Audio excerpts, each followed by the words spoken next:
Hi everyone.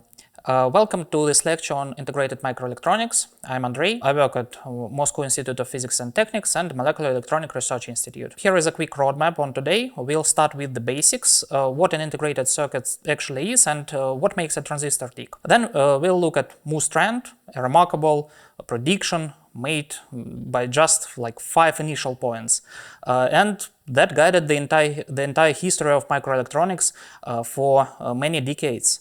And after that, we'll see why making these things smaller eventually runs into the laws of physics. And this is your territory, and how engineers respond to the new problems and new transistor designs. And then we'll watch how the actual chip is made from sand to a backend processor, and we'll finish by connecting all of this into the physics and to the topics you already know quite well.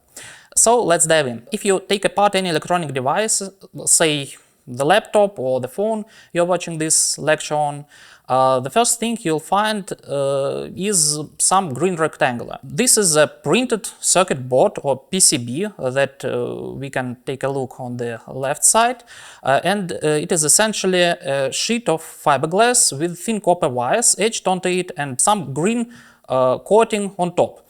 And the key thing here is that it is individual, so individual components, resistors, capacitors, package chips, everything one by one is soldered on top of it.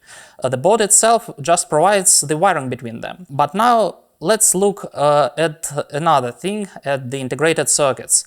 And here is the key difference. So basically these are the wafers, 200 or 300 millimeters across, and that carries all the components at the same time. So everything is manufactured in parallel, and you don't make one circuit at a time.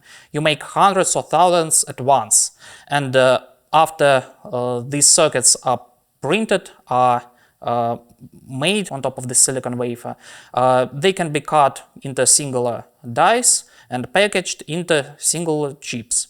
And that makes the price of one transistor extremely low. Let's take a quick look at what inside this chip. So we, as I said, disassemble some device and we take a look at the processor and the integrated circuit inside. And when we zoom in multiple times, many hundreds of times, when we look inside of this integrated circuit, we see the following. We see many interconnections, and below these layers there will be the transistors. So these interconnections are built on top of these transistors in order to make them communicate with one another. Of course, they are not hanging in the air. There is some dielectric material in between these metallic interconnections. In this demonstration, it is much more obvious to see that there are many layers on top of each other, up to several tens of such layers. Well, let's take a look on how these steps work late in this lecture. But talking about chips again, so looking around us, microelectronics is everywhere.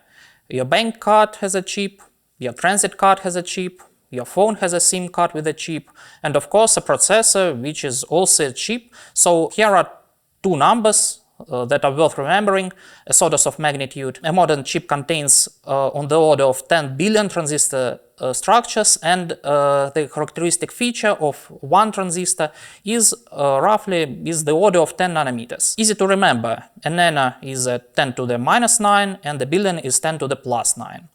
As physicists, you know that thinking in order of magnitude is often a nice step in solving any physical problem. 10 billion transistors on a chip, but what exactly is this transistor?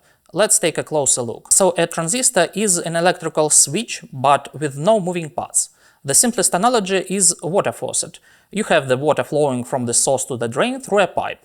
The gate is the handle. By turning it, you control whether the water flows or not. In a so-called MOSFET, which is what over 90% of modern transistors are today, you apply a voltage to the gate electrode, and this creates an electric field in the semiconductor underneath, and that field either opens or closes the conductive channel between the source and the drain. Current flows or it doesn't. That is your 0 and your 1. And that's why it is called a field effect transistor, because the electric field controls the current. Now, here is what makes the remarkable. The physics you already know, electrostatics, band theory, quantum mechanics is exactly what governs how this device works. The gate oxide is just a capacitor. The channel conductivity depends on carrier concentration, which depends on the Fermi level, which you can shift with the gate voltage. Look at this scanning electron microscopy image. The thick cylinder on the left side is the human hair, about 40 micrometers in diameter. Next to it, on the background, you can see the transistor structures. They are roughly 1 order of magnitude smaller, a few micrometers. And this image is from the 1980s. Now, think about how far the technology of integrated microelectronics has advanced since then. Those structures have shrunk by another 3 orders of magnitude, from micrometers down to order of 10 nanometers today. At that scale, there is simply nothing in our everyday experience to compare with. You can't see it, you can't feel it, you can't compare it to a hair or a grain of sand or a cell. It is beyond anything our senses can reach. And to observe these structures, you need specialized instruments, such as electron microscopies, atomic force microscopies, X-ray images. Here is the dramatic illustration of the progress. So in 1988, the onboard digital computer of the Buran spacecraft enabled its fully automatic flight and high-precision landing with about 1 million of operations per second. Today, processors in smartphones, laptops, and wearable devices do trillion operations per second. And they already let us augment the reality around us in real time. They allowed us to navigate, and that is a million-fold increase in about 40 years. The question is, what is ahead of us? So by 2060s, when you'll be in the middle of your careers, the devices will be high-performing, but they also will be lighter, more energy efficient, and may not need any recharging at all, so they will be flexible and far more intuitive to interact with. All of this progress, every single order of magnitude, was made possible by advances in microelectronics, by physics and engineering, which makes transistors smaller, faster, and cheaper. But what drives this process? A simple principle: the more transistors you put on a chip, the more it can do. Let's put 2 numbers side by side. In 1971, the Intel 4004, the first commercial microprocessor, had 2300 transistors. Today, a state-of-the-art GPU has over 80 billion. That's a factor of more than 30 million in about 50 years. And this extraordinary growth follows a pattern known as Moore's law. Gordon Moore, one of the founders of Intel, observed that the number of transistors on a chip roughly doubles every 2 years. More transistors means more functionality, more computing power, so smarter chips. But how did Moore arrive at this prediction? Let's take a closer look. In 1965, Gordon Moore, one of the founders of Intel, wrote a paper. He plotted the numbers of components on a chip against the time, and he had exactly 5 data points at that time. From those 5 points, he drew a straight line on a log scale and predicted that the number of transistors would double roughly every 2 years, and he called it a trend. The press called it a law. But notice, I have crossed out the word law on this slide, and it is not a law. There is no fundamental principle that says the transistor counts must double on a schedule. It's an observation, an economic and an engineering trend, but because the entire industry adopted this as a target, as a roadmap, it became self-fulfilling. Companies planned their R&D budgets, their factory investments, their product cycles around this curve. And it held. However, if we take a look on the right side, so these 5 data points, the trend extended with the real data over the following decades, and from the first Intel microprocessor in 1971 with 2300 transistors, all the way to the 2011 with over 1 billion transistors, and on a logarithmic scale that is almost perfectly straight across all 5 decades. And yeah, it's remarkable that this prediction was made by only 5 points at the beginning. Let's take a look at what it took to sustain this trend. These are the examples, another and other examples of the devices, of the real devices that were manufactured over time. Let's take a look at the actual numbers on the left. So the trend is illustrated with more real products, and we see that the line is keeping going, and we see that the line keeps going up. But now let's take a look at the right side of the slide, and the table shows that the number of semiconductor manufacturers capable of producing chips of the most advanced level is steadily dropping. The industry labels each generation with a number, so 180 nanometers, 65 nanometers, 5 nanometers, and so on. We'll discuss what these numbers actually mean in a few slides, but for now think of them as generations of smaller number. That means that the smaller the number, the better the process is, and the more transistors are capable of assembling on the same area of the wafer. 180 nanometers, there were dozens of companies. At 65 nanometers, many have already dropped out, and at 5 nanometers, only 3 remain. So Intel, Samsung, and TSMC. Why? Because sustaining this growth gets harder, both physically and economically. As you shrink a transistor below about 20 nanometers, quantum mechanics start to dominate, and tunneling through the thin gate oxides, short channel effects, all kinds of effects that make the gate lose the control over the channel. Another factor, technological one, is the variability. The random placement of individual dopant atoms and all kinds of chemical reactions that are also quite stochastic. And effective channel length has practically stopped shrinking since about the 65 nanometer mode. Each new generation requires more complex processes, more expensive equipment, and deep understanding of the physics. This is where your knowledge of quantum mechanics, electrostatics, and statical physics becomes essential. And here is the proof. So this chart shows that the physical gate length plotted against the technology node name, it is like about 65 nanometers, so the node name reflected the gate dimension, but after that the curve flattens. The gate practically stopped shrinking, and you can see it directly in this electron microscopy cross-section. On the left, a transistor from the 90 nanometer node, the gate is about 45 nanometers long. On the right, a transistor from 32 nanometer node, the gate is about 30 nanometers. So the node name halved and the gate barely changed. So if transistors aren't getting much smaller, how do we keep feeding more of them into a chip? The answer is we increase the so-called packing density through tighter layouts, new materials, and new transistor architectures. First, what do those node names like 90 nanometers and 32 nanometers actually mean? We've been using those node names for quite a long time, and on the previous slide we saw that they don't match with the physical gate lengths. So what do they actually mean? In the early days, up to about 65 nanometer generation, the node name did roughly correspond to the gate lengths. 65 nanometers node, 65 nanometers gate, more or less. But starting from about 28 nanometers, the industry changed the convention, and the node name is now derived from the area of the so-called standard memory cell, specifically a 6-transistor SRAM cell, the circuit you see on the left.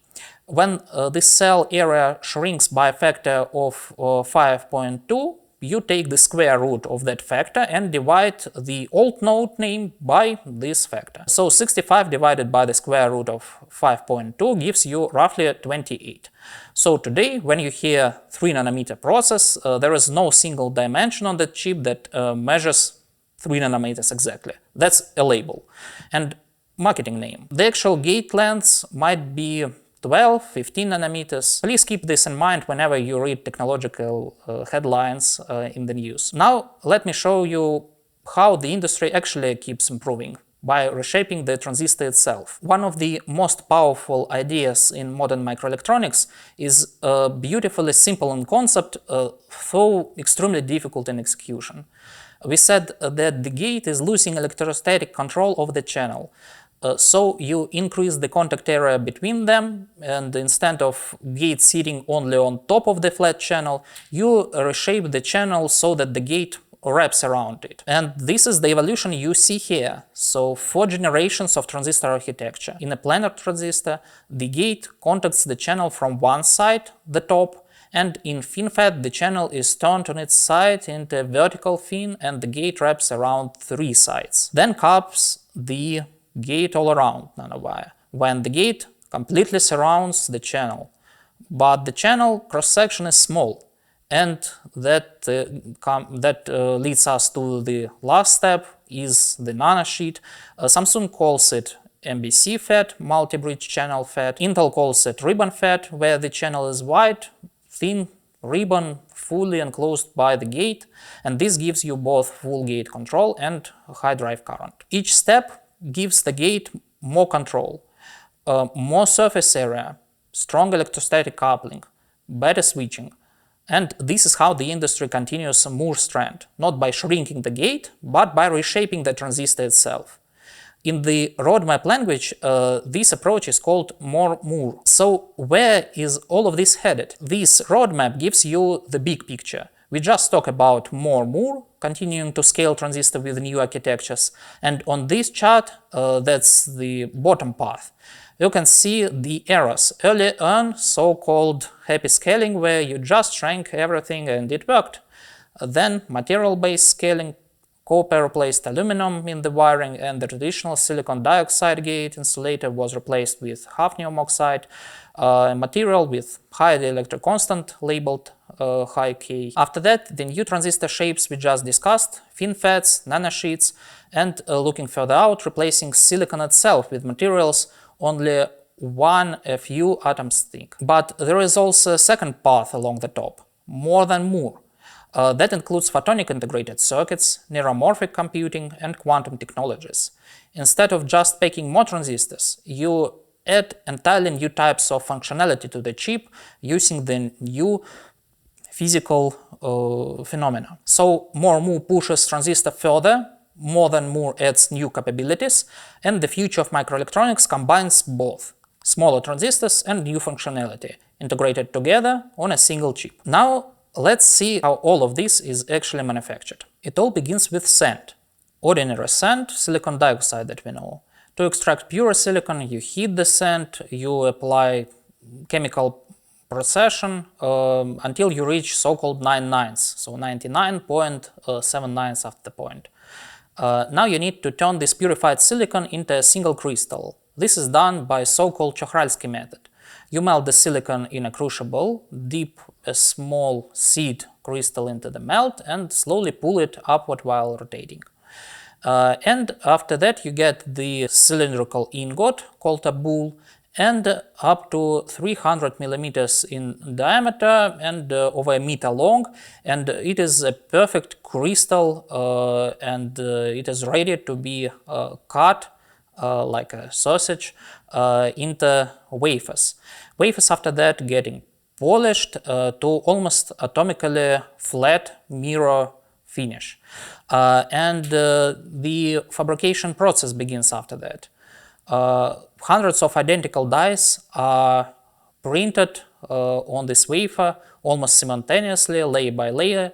You deposit thin films, you coat the surface with a light-sensitive material, you project a pattern onto it using ultraviolet light, and through the process of photolithography, etching, you get the things done.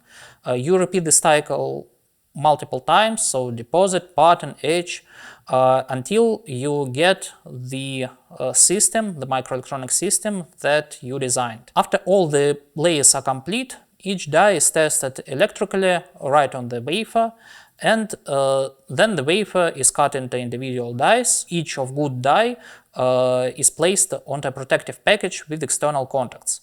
That package, that is the chip that you hold in your hand. Let's put some numbers on what you just saw. A modern chip requires anywhere from 100 to 10,000 individual processing steps. The whole sequence takes about 3 months from the bare wafer to finished product. And here is the key idea I want you to take away about fabrication. The goal is to create a device made of local regions with precisely defined properties. specific materials, specific thickness, specific doping levels. All of that arranged so that the physical processes happening at the boundaries would produce the electrical characteristics we need. Every single one of those hundreds of steps serves this one goal. All these hundreds of steps belong to just 4 families of operations. First, layer formation. You need to build up thin films of different materials, and you can do it in various ways that are listed on the slide.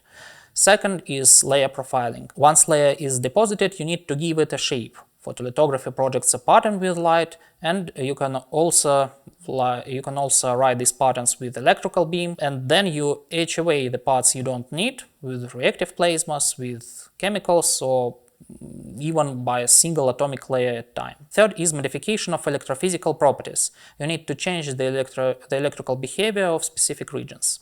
Fourth, metrology. You need to measure everything you've made. Electron microscopies, atomic force microscopy, spectroscopy, mass spectrometry. And here is the key insight. If you understand these 4 families, you can in principle figure out how to build almost any nanoscale structure that you can imagine. These are basically your building blocks. Let me leave you with 3 things to remember. So first one is the technology node. It does not equal transistor dimensions. When you read 3 nanometer chip, there is no 3 nanometer feature on it. The name comes from a formula based on memory cell area. It's a label, not a measurement. Second, there are 4 families of fabrication processes: forming layers, profiling them into shapes, modifying their electrical properties, and measuring the result. If you understand these building blocks, you can in principle figure out how to fabricate any nanoscale structure. They're your toolkit for invention. And third, and this is the most important one for you personally, look at the table. Microelectronics doesn't use just one branch of physics. It uses all of them. And the strongest researchers are those who maintain wide view not only on physics but also mathematics, programming, chemistry, and resist the temptation to specialize too early. So I would like to recommend to keep your horizons wide as long as possible. Thank you for your attention.